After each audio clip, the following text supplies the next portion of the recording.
আসসালামু আলাইকুম, কেমন আছেন সবাই? আজকে আমরা চলে আসছি রাজবাড়ী সদরের বাণীবাহ ইউনিয়নে, এই বার্থা গ্রামে। এই গ্রামে একজন শিক্ষিত যুবক, সে কৃষিকাজের সাথে খুবই জড়িত এবং আধুনিক মালচিং পদ্ধতিতে যে টমেটো চাষ করতেছে, তার কাছে আসছি আমরা এই বিষয়ে জানার জন্য এবং তার সাথে কথা বলবো। প্রিয় দর্শক, দেখতে থাকুন।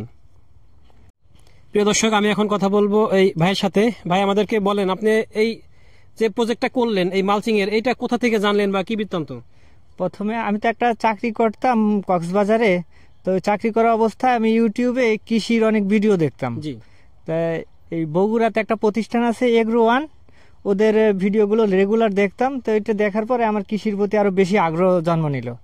তারপরে চাকরি ছেড়ে দিয়ে বাড়িতে আসলাম। বাড়িতে এসে এই জমিটা নিচ্ছি। নেওয়ার পরবর্তীতে আমি রাজবাড়ী কৃষি অফিসারদের সাথে যোগাযোগ করছি এবং বগুড়ারও ট্রেনিং নিয়েছি। পাশাপাশি আমার রাজবাড়ী সদর উপজেলার কৃষি কর্মকর্তারা আমাকে অনেক হেল্প করছে, পরামর্শ দিয়ে এই আর কি। তারপরে শুরু করে দিলাম মালচিং পেপারে চাষ। আচ্ছা আচ্ছা, মালচিং চাষ করলে এটা সুবিধাটা কি? মালচিং এর সুবিধাটা কি? মালচিং এ আপনার আগাছা জন্মায় না বললেই চলে, শুধু ড্রেনে কিছু আগাছা জন্মায়, সেগুলো পরিষ্কার করে দিলেই ভালো হয়।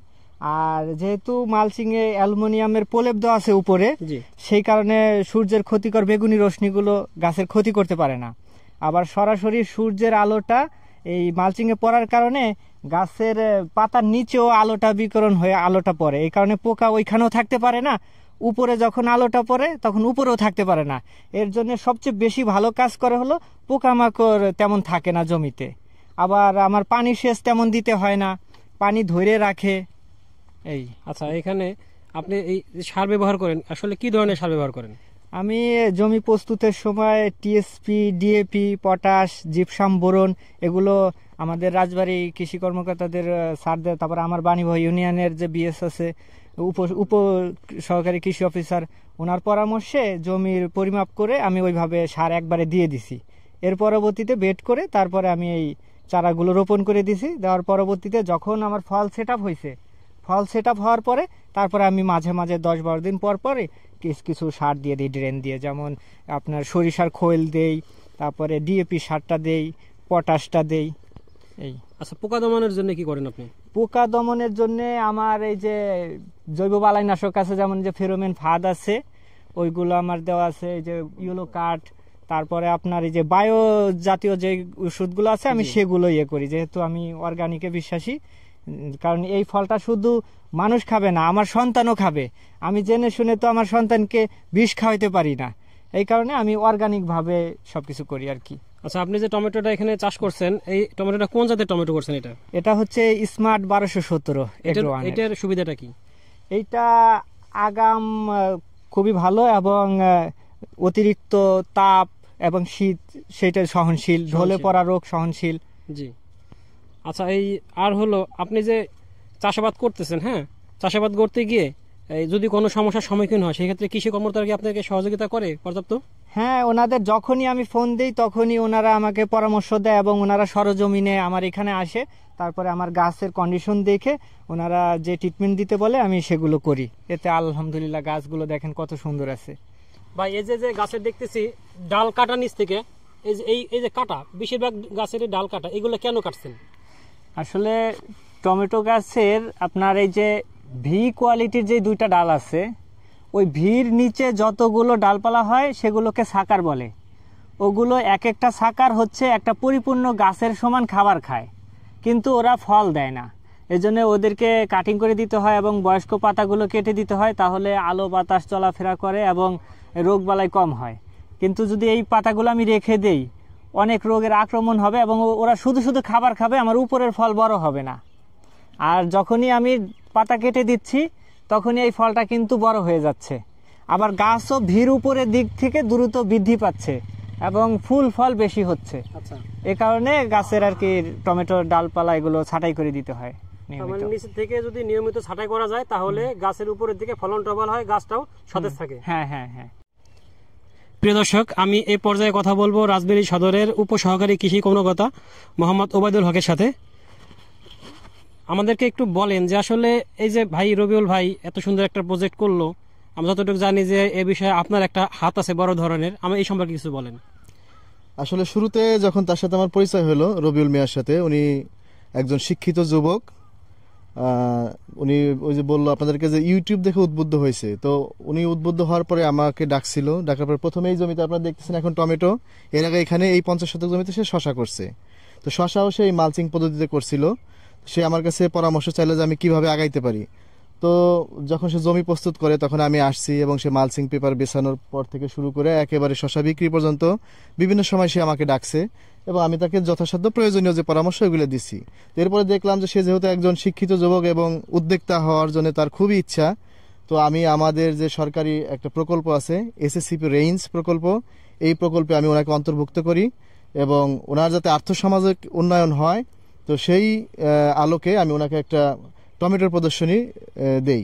তো টমেটো প্রদর্শনী দেওয়ার পরে উনি যখন জমি প্রস্তুত করে, আপনারা জানেন মালচিং পদ্ধতি একটি আধুনিক পদ্ধতি। এই পদ্ধতিতে চাষ করলে ব্যাপকভাবে মানে নর্মাল যে আমাদের চাষাবাদ পদ্ধতি তার থেকে অনেক লাভবান হওয়া যায়। কারণ প্রথম কাজ মালচিংয়ের হচ্ছে আগাছা জন্মাবে না, এরপরে জমিতে দীর্ঘক্ষণ মাটিতে রস সংরক্ষণ করে রাখবে, মানে সেচ কম লাগবে। তো যাই হোক, সেই আলোকে উনি টমেটো চারা লাগায়। লাগানোর পর থেকে এই পর্যন্ত স্প্রে করা বা আপনার এই যে খুঁটি দেওয়া, মাচা দেওয়া থেকে শুরু করে যাবতীয় কাজেই সে একদম দফায় দফায় আমাকে বিভিন্ন সময় স্মরণ করছে এবং আমি তাকে পরামর্শ দিয়ে আজ এই হারভেস্ট পর্যন্ত আসছি। তো আমি আশা করতেছি ইনশাল্লাহ এই 50 শতক জমি থেকে সে মোটামুটি অনেক লাভবান হবে। সে ইতিমধ্যে যে কস্ট মানে তার যে ব্যয় হয়েছিল তার চেয়ে বেশি টাকা সে বিক্রি করে ফেলছে। তো সে আবার হিসাব করে বললো যে আমি যে টাকা খরচ করছিলাম তা আমার চলে আসছে, কিন্তু গাছ থেকে আমি মাত্র 5টা করে ফল এবারে তুলছি, তাতে আমার খরচ উঠে গেছে। তো ইনশাল্লাহ আপনার গাছে দেখতেছেন ব্যাপক ফল। আশা করি সে তার খরচের চেয়ে 8-10 গুণ বেশি লাভ করবে ইনশাল্লাহ, এটা আমি আশাবাদী। আচ্ছা, এখন আমাদেরকে একটু এই টমেটোর সাধারণ কিছু রোগবালাই নিয়ে এবং এর প্রতিকার নিয়ে কিছু বলেন। টমেটোতে আপনি জানেন চারা অবস্থায় আপনার এই নাবি ধসা, আগাম ধসা একটা রোগ হয়, মানে আপনার চারা ঢলে পড়া যেটাকে বলি আমরা। তো এর জন্য আপনার চারাটা ঢলে পড়ে দুটো কারণে হতে পারে, এক ব্যাকটেরিয়া এবং ছত্রাক। তো ব্যাকটেরিয়ার কারণে হলে এটা দ্রুত ঢলে পড়ে, তো আমরা ওই লক্ষণ দেখে বুঝতে পারি, সেক্ষেত্রে আমরা ব্যাকটেরিয়া নাশক অনুমোদিত মাত্রায় স্প্রে করতে বলি। আর ছত্রাকজনিত যে সমস্যাটা সেটা হচ্ছে পচা হয়, পচন লাগে বা ঢলে পড়ে, সেটা একটু ধীরে ধীরে হয়, তো সেক্ষেত্রে আমরা অনুমোদিত মাত্রায় ছত্রাকনাশক দিতে বলি। আর এছাড়া জানেন টমেটোতে আর একটা সমস্যা বেশি হয়, এটা হচ্ছে পাতা কুকড়ে যাওয়া। পাতাটা কুকড়ানোর জন্য আসলে মাকড় এবং চোষক পোকাগুলো, জাপ পোকা, জ্যাসিড, এরা দায়ী।